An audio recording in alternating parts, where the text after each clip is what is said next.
की अध्यक्षता कर रहे राहुल कुमार सिंह से जो मैं चाहूँगा कि वो अपनी अध्यक्षीय टिप्पणी से इस सत्र का समापन करें। आप सभी से राम राम जय जोहार दुआ सलाम होती रही है, लेकिन औपचारिक तौर पर माइक्रोफोन पर आकर फिर से एक बार राम राम।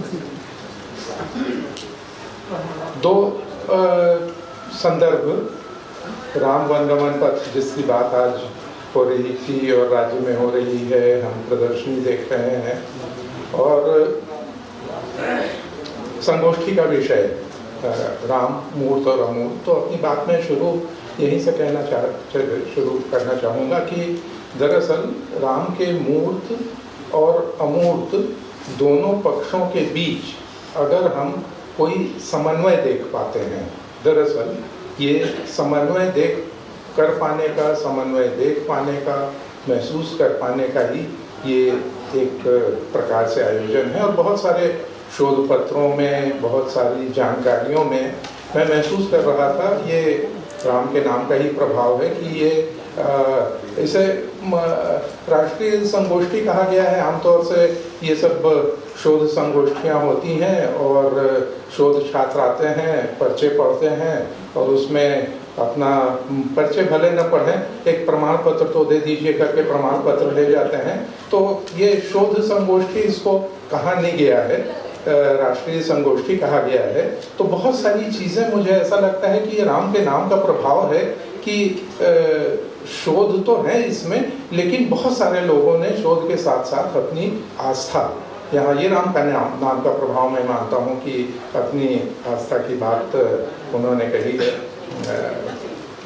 हमारे सहयोगियों से डॉक्टर ब्रजकिशोर प्रसाद, रामकिंकर पांडे जी के को भी अभिवादन करते हुए मैं शैलेश कुमार मिश्र जी की रामकोठी की चर्चा हो रही थी। रामकोठी के बारे में बहुत सारी जानकारियाँ, बहुत सारी बातें हैं और ये बहुत अच्छी बात है कि एक जो कम्युनिटी कोऑपरेटिव एक सिस्टम है, बैंकिंग का सिस्टम है, लोन का सिस्टम है, वो छत्तीसगढ़ में अभी भी विभिन्न स्थानों पे है। ललित शर्मा जी ने बहुत विस्तार से बात की, शुभ्रा रजक जी के साथ उनका जो पत्र था उसमें मैं छोटी एक तो टिप्पणी मैंने की और दो चीज़ें उसमें मैं ये कहना चाह रहा था कि शोध पहले बहुत गंभीर शोध हुए हैं और उल्लेखनीय बात है कि दो शोध खासकर जो यूँ पहला शोध हुआ था, एक अमेरिकी शोधार्थी थे डॉक्टर लैंग, उनकी पुस्तक भी प्रकाशित हुई है। उन्होंने अपना नाम भी बदल के रामदास कर लिया था, doctor Ramdas Lang, wrapped in the name उनकी पुस्तक है। और दूसरी एक शोधार्थी यूँ वो दक्षिण भारतीय महिला हैं जो भोपाल में रहती थी और आजकल वो लंदन में है, इंग्लैंड में है, एस अनीथा, उनका शोध कार्य है रामनामियों पर किया हुआ काम। तो दोनों काम अपने आप में बहुत महत्वपूर्ण हैं और अब भी जो चीज़ें रिकॉर्ड हो रही हैं, डॉक्यूमेंट हो रही हैं, वो बहुत महत्वपूर्ण है। सरगुजा में पीयूष कुमार पांडे जी ने, सरगुजा में ढेर सारे काम होते हैं। आज ही मैं याद कर रहा था समर बहादुर सिंह जी की एक बड़ी भारी पुस्तक है जो उन्होंने सरगुजा एक अध्ययन, तो उनकी बहुत प्रसिद्ध किताब है, सरगुजिया रामायण को लेके, राम कथा को लेके, और भी सरगुजा में बहुत सारे काम इस तरह के हुए हैं। चंद्रशेखर शर्मा जी की भी बहुत महत्वपूर्ण प्रस्तुति रही। आदरणीय योगेंद्र जी, संजीव जी, रामोतार शर्मा जी यहाँ हैं। दो तीन बातें मैं अपनी ओर से कहने का प्रयास संक्षेप में कर रहा हूँ। राम को लेके जितने विवाद होते हैं, बहुत बौद्धिक विमर्श, अगर हम उसको विवाद कहने से बचें तो बौद्धिक विमर्श होते हैं, उनको लेके मुझे हमेशा एक बात याद आती है कि यूँ बड़े हल्केपन से कहा जाता था, उस चुटकुले का मर्म मुझे बहुत बाद में समझ में आया। एक चुटकुला था कि एक मरीज ऑपरेशन थिएटर में है, ऑपरेशन होता है और डॉक्टर कहता है oh god sorry he is no more करके अपना छुरा चाकू कैंची जो भी है छोड़ के वो 10 लोग उतार के बाहर जाने लगता है। सिस्टर वहाँ सब सामान इकट्ठा करने लगती है। मरीज कहता है कि सिस्टर मैं अभी जिंदा हूँ। सिस्टर उससे कहती है चुप रहो, तुम डॉक्टर से ज्यादा जानते हो क्या?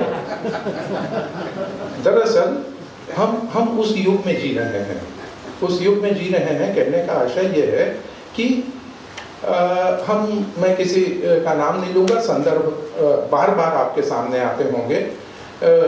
जाति प्रमाण पत्र, जन्म प्रमाण पत्र, मृत्यु प्रमाण पत्र के अभाव में किस तरह से किसी व्यक्ति के होने का अस्तित्व नकार या स्वीकार करने की स्थिति बनती है और वो विवादित हो जाता है।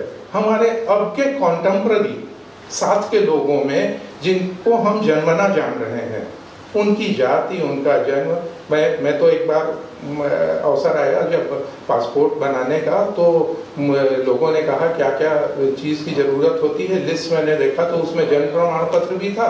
मेरा जन्म प्रमाण पत्र है नहीं, मैं घबरा गया कि मैं क्या करूँगा, मेरा अस्तित्व है कि नहीं इस पासपोर्ट की दुनिया में। तब फिर मैंने देखा कि कोई एक सन कट ऑफ डेट थी कि इस सन के पहले अगर पैदा हो गए हो तो 10वीं 11वीं का मार्कशीट भी चलेगा। तब जाके मुझे थोड़ी राहत हुई। तो हम इस युग में जी रहे हैं, तो बहुत सारी चीज़ें ऐसी होती हैं जो हम यूँ देखते हैं। और ये सब चीज़ें हम जब राम की बात करते हैं, राम की बात में कहीं ना कहीं भूतकाल की बात है, और भूतकाल की बात हमेशा अनुमान होती है।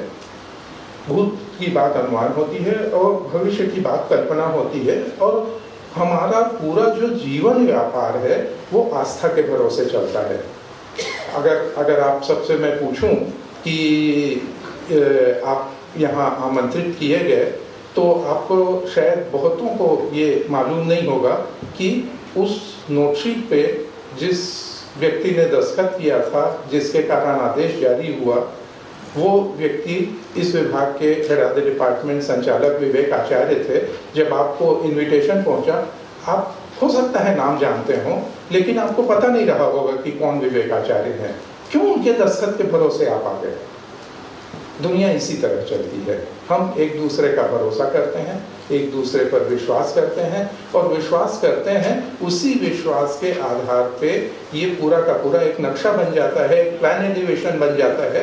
वही एक मूर्त रूप लेता है एक किसी भवन का। राम के बारे में जहाँ तक बात है, एक छोटी सी चीज़, उसका एक प्रसंग मुझे बहुत आकर्षक लगता है, वो रोचक भी लगता है कि कल एक पत्र में वर्मा जी थे, यादव जी ने भी चर्चा की थी कि वर्मा जी ने ढेर सारी दशावतार प्रतिमाओं की चर्चा की थी। और दशावतार प्रतिमाओं में जो 7वां अवतार है वो रामचंद्र जी का है। हम मूर्ति शिल्प में अगर देखें तो मूर्ति शिल्प में कई बार ये होता है कि बलराम बड़े एक लिंक व्यक्ति हैं। बलराम वो लिंक इस तरह से हैं कि वो देवकी और रोहिणी के भी लिंक हैं। एक गर्भ धारण करते हैं, एक जगह वो सहोदर हैं, एक जगह सयोनिज हैं। तो वो जिस तरह से दो माओं को आपस में लिंक करते हैं, तो उसी तरह से बलराम लिंक करते हैं कृष्ण और राम को। हम विकास क्रम की हमेशा बात होती है, ये कोई मेरी मौलिक स्थापना नहीं है, मैं बस ध्यान करा रहा हूँ आपको कि परशुराम को कहा जाता है कि परशुराम सभ्यता के उस चरण के व्यक्ति हैं जब हमारी सभ्यता में जो आखेट युग था, आखेट जीवी युग था, उस युग के वो प्रतिनिधि हैं, परशु लेके चलते हैं। और वो शिकारी मानव था, जो गुफावासी मानव था। जब हमारी सभ्यता का बहुत बड़ा हिस्सा शिकार आश्रित था, उस काल के वो प्रतिनिधि हैं। और उसके आगे आइए तब राम धनुषधारी हैं, शिकार वो भी कर रहे हैं, लेकिन वो परशुराम वाला शिकार नहीं कर रहे हैं। और वो कृष्ण से जब कनेक्ट होते हैं तो कृष्ण गौपालक हैं, लेकिन उनके दोनों के बीच में हलधर बलराम हैं। तो परशुराम, राम और बलराम, तीनों के नाम में राम तो है ही है, लेकिन कृष्ण और राम के बीच में अगर कोई संयोज्य हैं तो वो बलराम हैं, ऐसा देखा जा सकता है।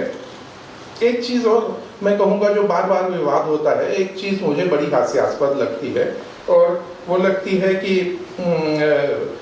कोई कथा ऐसी आई जो आपके मूल स्थापनाओं से थोड़ी अलग है, तो ये कह दिया जाता है कि वो बदमाश था जर्मन मैक्स मूलर, आके उसने सब वेदों की सब तबाही कर दी है। वो विदेशियों के हाथ में जिस दिन पड़ी हमारी रचनाएं, उन लोगों ने कर दिया।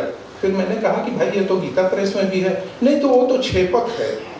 हम किसी न किसी तरह से जो अपनी मान्यता है, अपनी धारणा है, उससे अलग कोई भी चीज़ को स्वीकार करने में कई बार बहुत संकीर्ण होने लगते हैं। जबकि एक रामानुजन हैं, बहुत बड़े अध्येता हैं लोक के, शास्त्र के, जो बहुत प्रसिद्ध उनकी पुस्तक छोटा सा शोध पत्र है 300 रामायण्स का, वो फादर कामिल बुल्के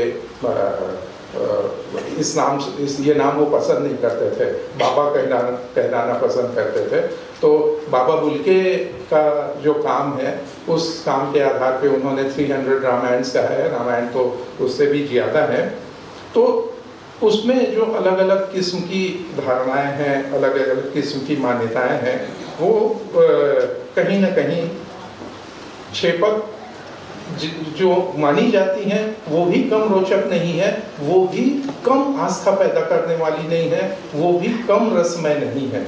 इसलिए मुझे लगता है कि कोई भी राममय मन उसको उतनी ही आसानी से स्वीकार कर सकता है, उसके स्वीकार करने में कहीं कोई दिक्कत नहीं है। दूसरी छोटी सी बात करके बस अब मैं समाप्त करूंगा कि जो हम पंचक्रोशी यात्रा की बात करते हैं, आज सिल्क रूट की बात की चतुर्वेदी साहब ने, तो सिल्क रूट है या हम पंचक्रोशी की यात्रा करते हैं, ठीक उसी तरह के राम वनगमन पथ है, वो भी उसी तरह की यात्रा है।